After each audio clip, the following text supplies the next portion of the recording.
Dari Metropolitan Medical Center MMC Hospital, saatnya kita sebar sehat bareng. Hai teman Gracia, bagaimana kabarnya? Semoga sehat selalu ya, gitu. Akhirnya kita ketemu lagi di Sebar. Ini udah episode yang keberapa gitu kan, dan spesial banget di episode hari ini di saat teman Gracia nonton atau juga dengerin dimanapun, kapanpun. Aksa ya dari Gracia Care ini punya kesempatan buat mampir ke Metropolitan Medical Center atau MMC Hospital. Udah tahu ya, ini salah satu rumah sakit yang ternama banget di daerah Jakarta Selatan lah gitu ya. Nah, kita juga sering banget nih refer pasien gitu kan ke MMC Hospital. Jadi mungkin kalau teman Gracia yang memang sering banget ya pakai jasa Gracia Care untuk ke MMC Hospital, thank you banget. Dan kalau misalnya belum pernah nih ke MMC Hospital dan pengen coba ada apa aja di sini, boleh dong kontak ke Gracia Care ya. Dan di podcast Sebar kali ini ya, seperti yang teman Gracia udah tahu juga mungkin sebelumnya, di MMC Hospital kita mampir ke salah satu dokter spesialis yang oke banget. Kita sering banget refer pasien untuk ketemu sama dokternya untuk cerita-cerita tentang keluhan-keluhan seputar anak. Ya, nah mungkin teman Gracia yang nonton atau juga dengerin sama keluarga, sama anak-anaknya gitu ya. Nah sekarang Aksa coba ajukan pertanyaan nih ya. Sudah pernahkah ke dokter anak ya? Atau mungkin kalau sudah pernah, seberapa sering ke dokter anak? Karena mungkin banyak banget gitu kan masalah-masalah seputar anak gitu ya, entah bayi atau juga balita atau beranjak ke remaja dan juga dewasa yang di-handle-nya atau diobatinya itu pakai obat-obatan yang kita cari sendiri gitu kan, nggak lewat konsultasi ke dokter anak dulu gitu. Padahal sebenarnya banyak banget keluhan-keluhan atau juga penyakit-penyakit yang harusnya ya dikonsultasikan dulu ke dokter anak agar tahu nih tindakannya atau juga pencegahannya itu kayak gimana. Nah, di sebelah Aksa, ya seperti yang teman Gracia lihat, ini adalah salah satu dokter yang terkenal dan juga banyak banget fansnya sebenarnya. Banyak banget teman Gracia, member Gracia Care yang titip salam nih dok. Ya kan, kita kasih salamnya ke dokter yang tepat banget ada di samping Aksa. Ada Dokter Reza Fahlevi, SPA. Halo dokter, apa kabar? Baik, Aksa apa kabar? Baik dokter, terima kasih. Iya, semangat selalu dokter. Ini akhirnya kita sendiri juga senang banget ketemu sama dokter di sela-sela kesibukannya, konsultasi segala macam disempet-sempetin buat ngobrol di Sebar kali ini. Terima kasih banyak ya dokter ya. Selamat juga undangannya ya. Sama-sama dokter. Nah, kita sebenarnya pengen cerita-cerita aja sih ya dok ya gitu kan. Mungkin teman Gracia juga yang nonton sekarang baru jadi orang tua, baru punya anak, atau mungkin sudah punya anak 1, 2, 3 gitu kan, tapi kayaknya jarang buat ke dokter anak gitu ya. Karena kalau mungkin ada keluhan biasanya kayak demam atau juga pilek segala macam, ya udah minum obat warung aja kayaknya udah selesai. Padahal mungkin nggak sesimpel itu gitu dok. Ada mungkin keluhan-keluhan yang kelihatannya simpel sebenarnya nggak simpel gitu kan.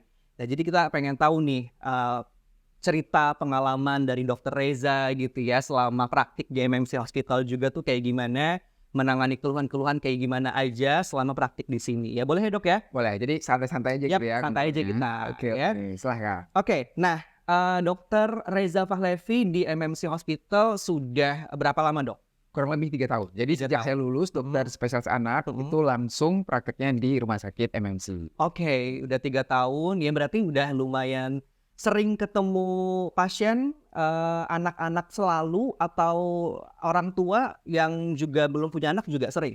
Nah, jadi memang dominannya anak ya, cuman pasti kan anak itu didampingi oleh orang tua gitu ya. Kadang-kadang juga kalau misalnya ada bayi baru lahir, sebelum lahir kita ketemu dulu ya sama orang tuanya gitu untuk konsultasi, itu pun juga pernah gitu. Jadi memang rata-rata pas pasien anak atau ya ibu hamil yang mau melahirkan gitu untuk konsultasi sebelum anak yang melahirkan gitu kan ada juga.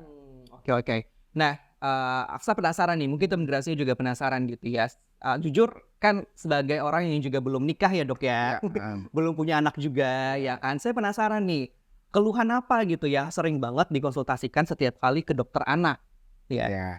Jadi itu Mas Aksa, salah satu keuntungan menjadi saya menjadi dokter anak itu adalah penyakitnya beragam, keluhannya beragam banget. Oke. Jadi kita kan luas ya ilmunya gitu. Semua tentang anak ya kita biasanya ke dokter anak dulu gitu ya. Dari mulai masalah mata anak harusnya ke dokter mata, tapi biasanya ke dokter anak dulu gitu ya. Masalah tulang anak yang harusnya ke dokter ortopedi anak, biasanya ke dokter anak. Jadi keluhannya beragam banget. Nah, tapi memang kalau dalam praktek sehari-hari itu kita baginya biasanya untuk anak itu ada 2. Ada yang anak sehat, ada anak sakit gitu. Oke. Nah, kalau untuk anak sehat itu apa nih? Misalnya untuk kontrol, untuk vaksinasi, kontrol tumbuh kembang itu masuk ke dalam segmen anak sehat. Jadi sehat. ya kedokteran anak itu bukan penyakit anak tapi ilmu kesehatan anak gitu. Karena apa? Karena anak-anak sehat juga konsultasi, kontrol ke dokter untuk pemantauan Ini tumbuh yang kembang. kurang tahu sebenarnya. Dikira kan mungkin kedokteran anak tuh harus sakit. Iya, betul. Sebenarnya yang sehat juga tuh harus konsul ya, Dok ya. Betul. Jadi bisa dikatakan 50% itu anak sehat untuk kontrol vaksinasi, tumbuh kembang ya. 50% lagi anak sakit. Nah, kalau anak sakit ini beragam tentunya. Mulai dari demam, batuk pilek, ada yang diare, ruam merah di kulit ya, bengkak, berbagai macam jenis penyakit gitu. Jadi banyak banget penyakit-penyakit pada anak ya. Ya itu semua biasanya konsulnya ke dokter anak dulu gitu. Baru nanti memang penyakit yang kita diobati oleh anak maka diobati oleh dokter anak ya.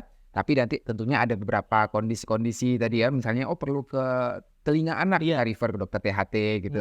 Masalah mata anak, kita refer ke dokter mata gitu. Jadi ada beberapa nanti yang akan kita refer, tapi biasanya itu akan datang ke dokter anak dulu. Oke, berarti kalau disimpulin selagi dia masih anak-anak, ya kan, dari bayi, balita sampai beranjak dewasa gitu ya, sampai 18 tahun. sampai 18 tahun, ya kan, kalau ada keluhan apapun yang dirasakan, nggak masalah ke dokter anak aja gitu. Jadi nanti kita yang men-select nih ya, ini mana yang memang diobati oleh dokter anak, mana yang enggak. Karena kalau di luar kan kita nggak tahu ya gitu. Bener. Oh ternyata dokter urologi itu ada urologi anak kan nggak tahu gitu ya. Makanya biasanya ke dokter anak nanti kita akan membantu mengarahkan.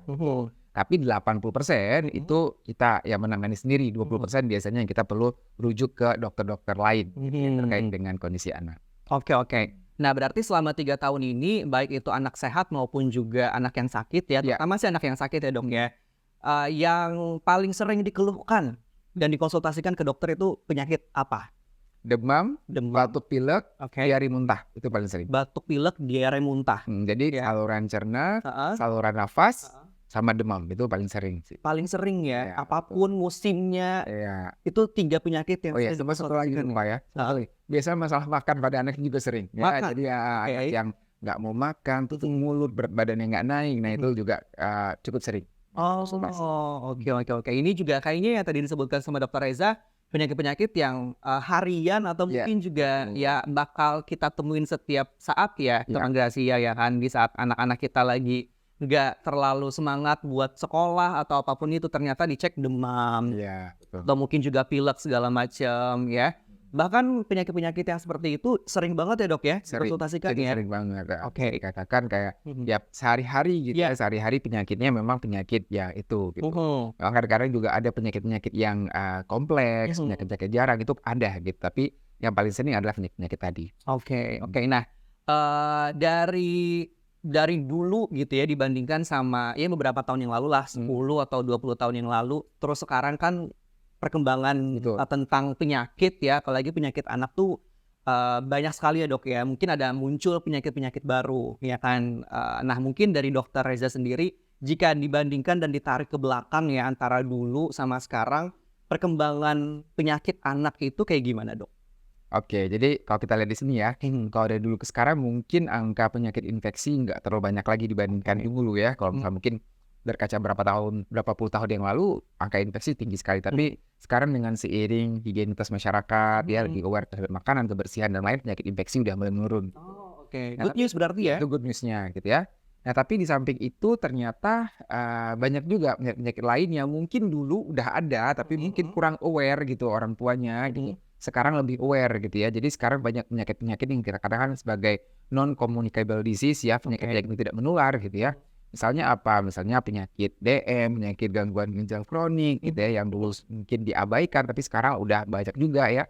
Penyakit imunologi, autoimun, penyakit alergi gitu ya, yang non-infeksi yang dulu mungkin diabaikan, dianggap ya udahlah gitu, anak pilek-pilek pagi hari biasa gitu ya. Sekarang mungkin orang tua tuh udah lebih aware gitu untuk berkonsultasi gitu ya.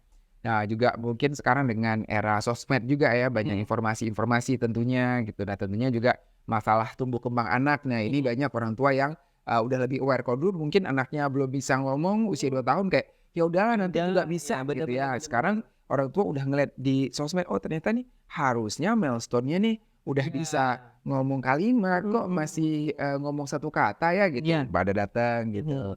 juga sekarang dengan era medsos ini juga kurva pertumbuhan orang tua bisa mengakses dimanapun gitu ya. Nanti begitu berat badannya nggak naik, gitu ada masalah makan, ini juga orang tua udah lebih aware gitu untuk datang gitu sebelum anaknya mengalami gizi kurang, gizi buruk gitu udah banyak gitu. Jadi bersyukurnya awareness masyarakat udah lebih tinggi gitu ya untuk penyakit-penyakit masalah-masalah kesehatan lah kita bilang, nggak cuma penyakit ya di bidang anak ini gitu. Dan penyakit infeksi udah lebih menurun ya.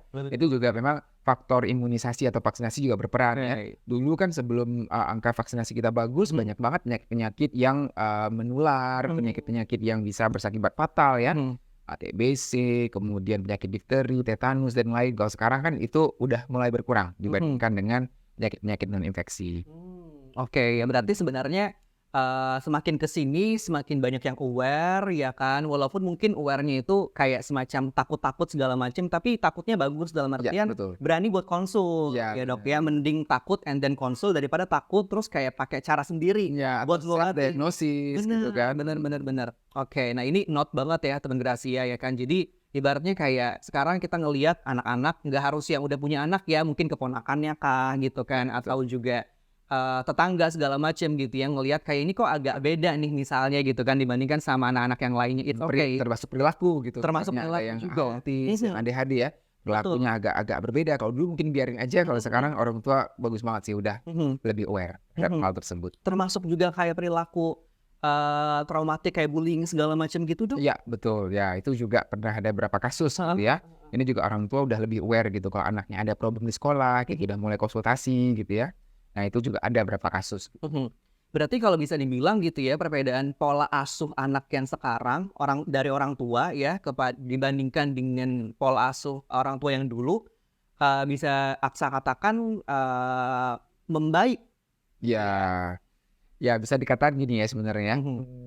Sebagian besar sebenarnya membaik, gitu. Tapi tetap selalu ada yang over gitu ya menurut saya gitu ya. Jadi ada yang mungkin terlalu cuek, ada juga gitu ya. Tapi biasanya yang well educated itu lebih aware gitu ya. Tapi ada juga yang terlalu berlebihan, kadang-kadang terlalu over panik ya. Jadi itu banyak banget juga sekarang orang tua teman di kota-kota besar yang panik gitu. Mungkin sedikit jadi panik gitu ya. Rambut dirontok satu panik gitu ya. Itu sering juga kita temukan sekarangnya ini sebagai dokter anak gitu ya. Gitu. Saya sering melihat seperti itu gitu. Ada juga mungkin karena melihat di sosmed dan lain gitu sering self diagnosis gitu sehingga udah punya pemikiran sendiri di otaknya gitu ya. Nah ini yang perlu mungkin kita edukasi juga nih untuk para ibu-ibu dan bapak semua yang di rumah gitu ya.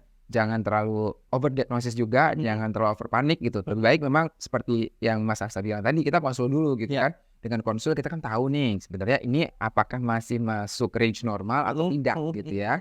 Misalnya aja masalah pertumbuhan atau perkembangan, ini kan nggak ada satu titik patokan jalan 12 bulan, kan nggak ada. Selalu ada range antara 10 sampai 18 bulan gitu. Jadi selalu tuh ada range. Maka kita untuk tahu ini anak kita masih dalam range normal atau udah di luar range normal, itulah tentunya kita perlu untuk konsultasi ke dokter gitu ya, biar nggak terlalu panik. Nah juga banyak juga sekarang yang mungkin dalam tahap pola asuhnya gitu ya. Yang saya melihat beberapa orang tua mungkin yang terlalu ambisius juga gitu ya, mungkin kayak anaknya umur berapa udah diajarin yang berhitung dan lain gitu ya. Betul. Ini juga kadang-kadang ya kita perlu juga bilang bahwa ini nggak baik juga gitu ya, karena anak itu harus lebih banyak bermain tentunya ya, jangan kita terlalu memaksakan. Kalau mulai belajar misalnya berhitung atau membaca boleh perlahan tapi di atas 4 tahun lah, 3 tahun. Ada waktunya ya. Ada waktunya gitu. Bahwa itu biarkan dia bermain abstrak karena bermain itu memang bisa kita katakan sebagai hak ya untuk anak-anak bermain gitu. Jadi jangan menganggap bahwa kalau semakin cepat diajarin matematika, membaca itu nanti anaknya akan menjadi lebih bagus di belum tentu juga gitu ya gitu. Jadi kalau misalnya kita pendidikan juga ya, kalau kita komparasi gitu ya dengan pendidikan di luar juga nggak terlalu diforsir bagaimana banget gitu ya, tapi mungkin lebih ke life skill-nya bagaimana, itu yang penting, sosialisasinya, attitude-nya gitu ya, kemandiriannya. Nah itu sekarang yang perlu dilatih di usia dini. Iya. Karena emang sekarang ini lagi banyak banget gitu ya, nggak tahu kenapa ya Dok ya, mungkin orang tua zaman sekarang kan mungkin masuknya orang tua Gen Z gitu kan, dibandingkan sama orang tua dulu ya. Kalau misalnya anaknya nggak main keluar, Kalau dulu selalu disuruhnya yuk main keluar segala macam gitu kan. Kalau sekarang malah tanda tanya kebalikannya. Kok seharian habis sekolah mainnya di kamar terus ya kan, sosialisasinya kapan segala macam sama teman-temannya. Tapi malah dikasih atau dicekokin sama mungkin pelajaran-pelajaran yang dari sisi otak kayak udah penuh banget dari anaknya ya kan. Ada anak 5 tahun les itu udah jam segini les terus gitu. Aduh, saya juga pusing liatnya gitu ya. Kalau dibandingin sama kita dulu mungkin kelas 2 SD, 3 SD masih kayak belajar baca hitung ya, tapi kalau sekarang udah belajar matematikanya level atas banget. Kalkulus ya. Kalkulus itu emang aduh. Bingung juga sih ya saya sekarang. Cuman mungkin ya pasti orang tua tiap masing-masingnya punya goal sendiri kali ya dok ya. Iya, cuman maksudnya kita jangan juga ambisi orang tua itu kayak harus dituangkan ke anaknya gitu ya. Sebenarnya harus melihat juga faktor-faktor lain gitu ya. Tadi ya bidang-bidang perkembangan itu kan banyak ya. Jadi harus dilihat di semua ranah perkembangan termasuk kreativitas dan lain gitu ya. Karena begitu kita memporsir di satu sisi saja gitu, mungkin kita akan ada pengorbanan untuk di sisi lain gitu ya. Jadi kurang berkembang gitu ya. Maka harus balance gitu dan biarkan anak lebih banyak bermain, berinteraksi ya pada saat dia di usia dini. Itu sih perbedaan pola asuh ya dibandingkan dulu dengan sekarang gitu ya. Nggak salah juga. Paling nggak orang tua tuh harus lebih bijak, mungkin ambil sisi tengahnya. Mungkin nggak neglected yang dulu gitu orang tua zaman dulu, tapi juga nggak perlu yang terlalu ambisius atau berlebihan juga gitu. Oke. Nah ini balik lagi ke pengalaman dokter sebagai dokter anak gitu ya. Tadi kan dokter bilang beberapa anak yang sakit ya, entah itu sakit mata atau juga sakit telinga atau ginjal segala macam, disarankan untuk ke dokter anak dulu gitu ya, biar nanti di refer cocoknya ke dokter spesialis mana lagi nih. Betul. Ya. Nah pertanyaannya adalah mungkin buat orang tua atau juga teman Gracia ya yang sering mempertanyakan gitu kan, kenapa sih harus ke dokter anak? Ya gitu dok. Bagus banget pertanyaannya. Karena gini, kalau misalnya kita katakanlah ke dokter mata gitu ya, dokter mata mungkin fokus ke matanya gitu, tapi mungkin nggak belajar banyak atau mengerti banyak terhadap tumbuh kembang anaknya, isi anaknya. Padahal anak itu bukan miniatur orang dewasa gitu. Ada aspek tumbuh kembang yang harus diperhatikan. Nah itu kadang-kadang sering terlewat gitu. Nah dengan dia ke dokter anak dulu, maka tentu pasti dokter anak itu akan melihat aspek tumbuh kembangnya ya, pertumbuhan bagaimana, perkembangannya bagaimana gitu ya, sehingga tidak hanya kita fokus terhadap organnya saja, tapi melihat anak secara keseluruhan sebagai seorang anak yang utuh. Nah itu kenapa perlu ke dokter anak gitu.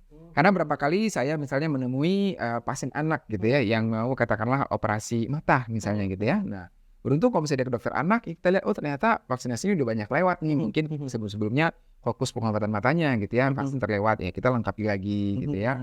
Oh ternyata selain mata dia ada masalah lain juga nih, ternyata jantungnya ternyata kok ada suara bising gitu ya. Ya ini juga pasti akan kita evaluasi lebih lanjut nantinya gitu. Jadi itulah kenapa penting kita ke dokter anak gitu. Baik anak yang sakit ataupun anak yang tidak sakit. Kalau untuk anak normal, anak sehat, ini dianjurkan ya dari IDAI pada setahun pertama itu setiap bulan perlu ke dokter anak kontrol untuk vaksinasi, untuk pemeriksaan tumbuh kembang.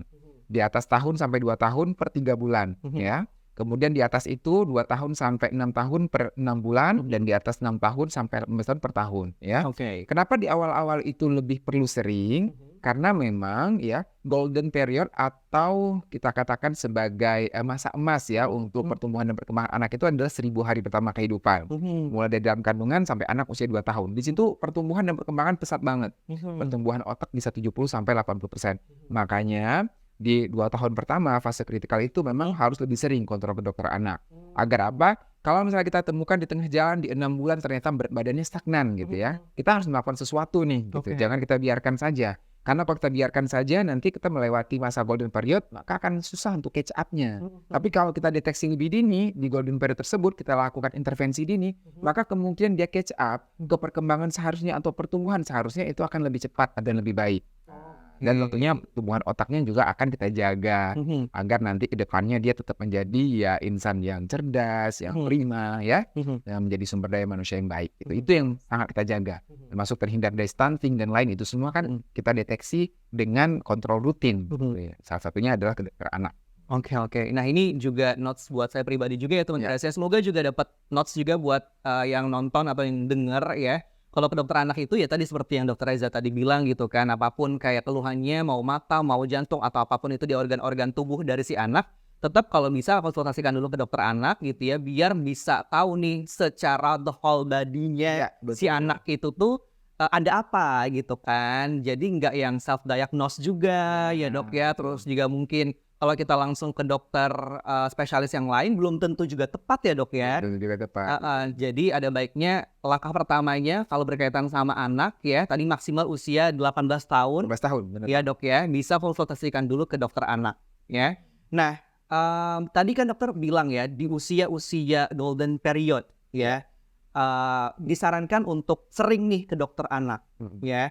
Nah tapi setelah golden period gitu, seberapa perlu atau juga seberapa seringnya orang Iya. tua itu ke dokter anak Dok? Oke, kalau misalnya dalam kondisinya anak sehat ya, nggak sakit ya, Ya. di atas 2 tahun sampai 6 tahun itu per 6 bulan minimal. Kenapa per 6 bulan? Kita tetap harus pantau pertumbuhannya bagaimana, dengan kurva pertumbuhannya, perkembangannya bagaimana ya. Dan setiap tahun itu ada vaksinasi ulangan yang perlu diberikan. Misalnya vaksinasi influenza itu setahun sekali gitu.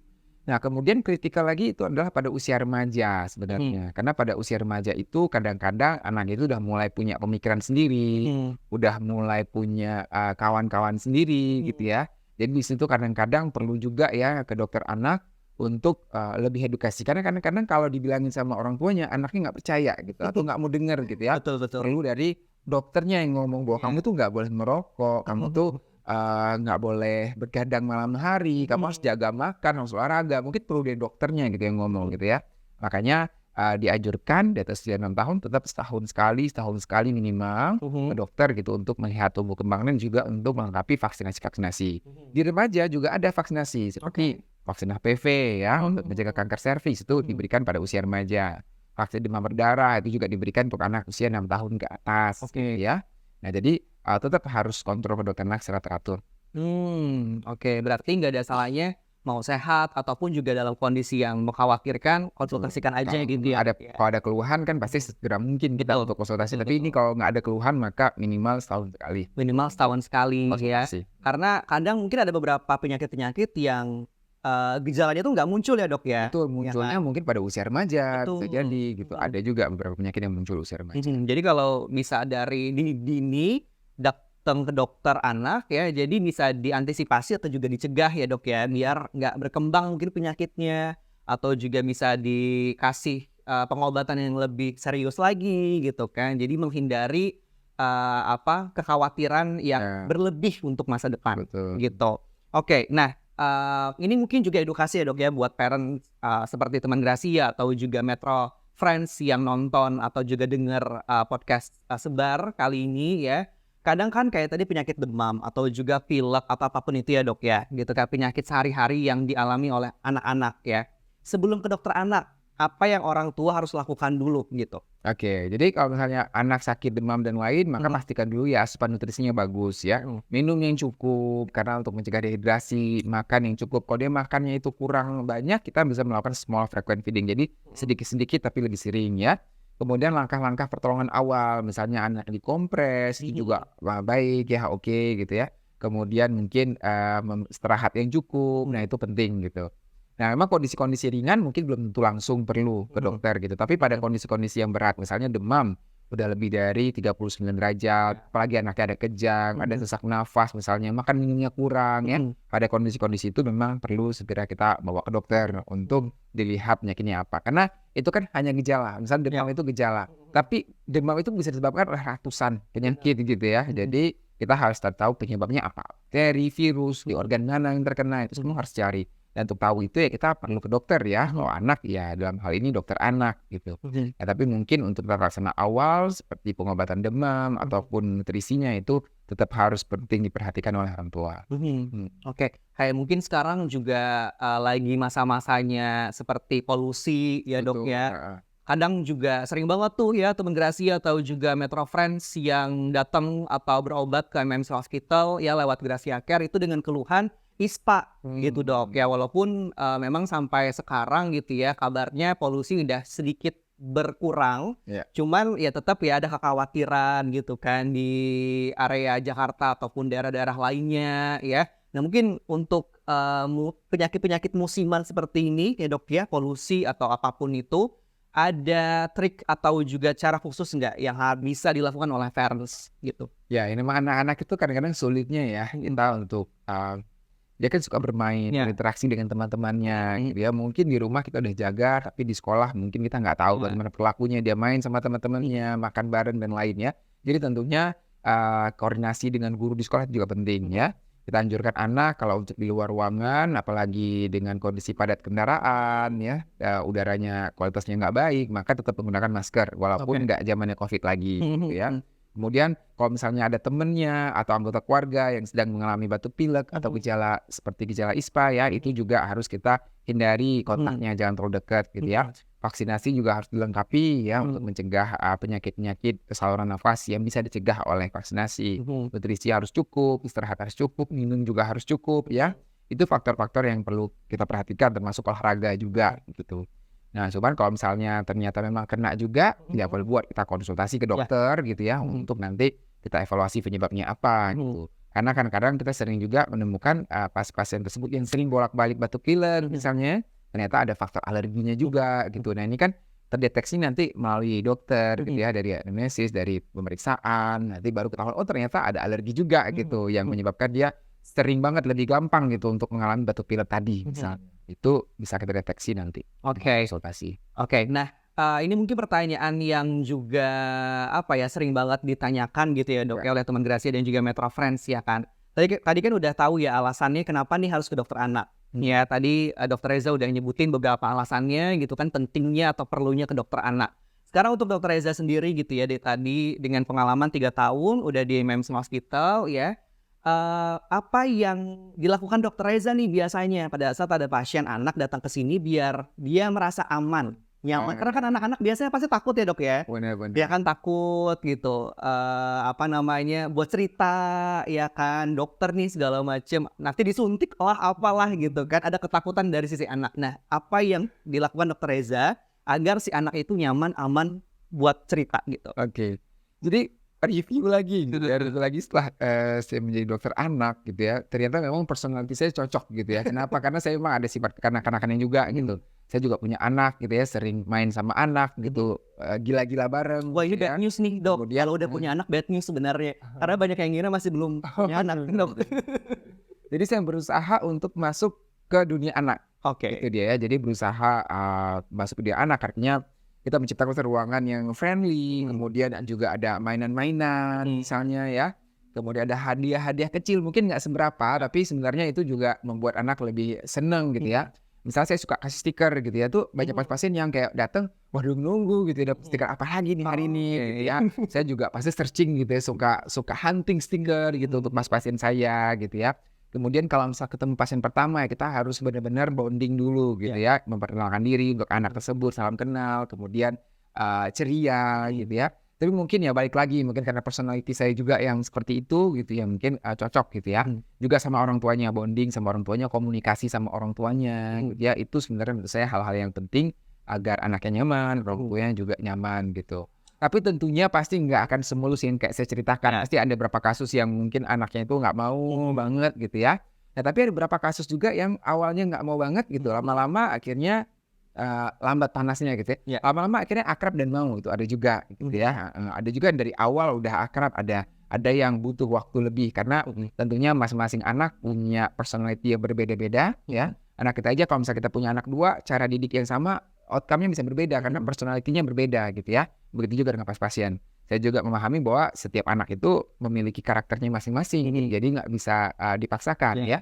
Nggak bisa cara saya tuh bekerja pada semua anak, nggak gitu. Pada sebagian anak bekerja, pada sebagian anak tidak bekerja, tapi at least saya udah mencoba gitu ya untuk membuat anak tersebut nyaman pada saat proses konsultasi. Mungkin alasan selain juga anak-anak seneng ke Dokter Reza Pahlavi, ada juga alasan dari orang tua kali ya, kayak moms-momsnya suka ketemu Dokter Reza ya. Karena kalau kita lihat di Instagram ya, kita nggak bisa denial gitu kan ya, karisma dari Dokter Reza gitu kan, bisa menarik nggak cuma orang tua tapi juga si anak-anaknya ya. Jadi mungkin yang nonton atau yang dengar jangan dipaksakan anak nih buat sakit hanya untuk ketemu Dokter Reza. Karena tadi Dokter Reza bilang yang sehat pun juga nggak apa-apa ya. Jadi mau anak sehat mau anak sakit silakan konsultasikan aja ke Dokter Reza gitu ya. Nah mungkin ini pertanyaan terakhir ya dok ya, Ya. Lebih ke apa ya, saran atau juga mungkin ya masukan ya, tips atau apapun itu istilahnya untuk orang tua di luar sana yang udah punya anak atau mungkin belum punya anak kayak saya misalnya, tapi ada keluarga-keluarga yang banyak bocil, ibaratnya banyak anak-anak gitu. Nah sebagai dokter anak apa yang bisa disampaikan gitu dok?